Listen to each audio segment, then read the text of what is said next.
Kovai TVS நகர் Rajalakshmi colony பகுதியில் rotary club midtown மற்றும் rotary சமூக நல இயக்கம் டிவிஎஸ் நகர் இணைந்து கடந்த 18 ஆண்டுகளாக பெண்களுக்கான இலவச தையல் மற்றும் எம்ப்ராய்டிங் மற்றும் ஆரி மிஷின் எம்ப்ராய்டிங் பயிற்சி வகுப்பினை இலவசமாக நடத்தி வருகின்றது.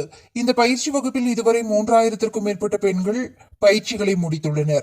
பயிற்சி முடித்த பெண்களுக்கு மிஷின் மற்றும் தொழில் தொடங்க கடன் உதவியும் வழங்கப்பட்டு வருகின்றது.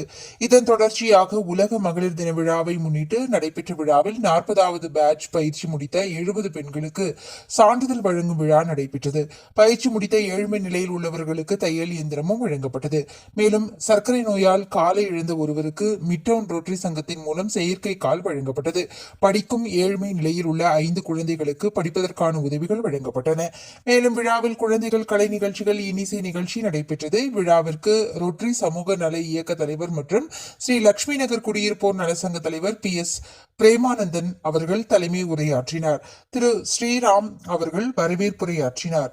ரொட்டரி மிட்டவுன் சங்கத்தின் தலைவர் ஹரிபாஸ்கர், ரொட்டரி மாவட்ட ஆளுநர் செல்லா ராகவேந்தர் மற்றும் திருமதி பிரீத்தி ராகவேந்தர், கவுண்டம்பாளையம் காவல் நிலைய ஆய்வாளர் திருமதி வெற்றி செல்வி, கீர்த்திலால் காளிதாஸ் நிறுவனத்தின் தலைமை செயல் அதிகாரி டாக்டர் சங்கீதா, கீர்த்திமான் மெட்ரிகுலேஷன் பள்ளியின் தாளாளர் கோகுலகிருஷ்ணன் ஆகியோர் சிறப்புரையாற்றினர்.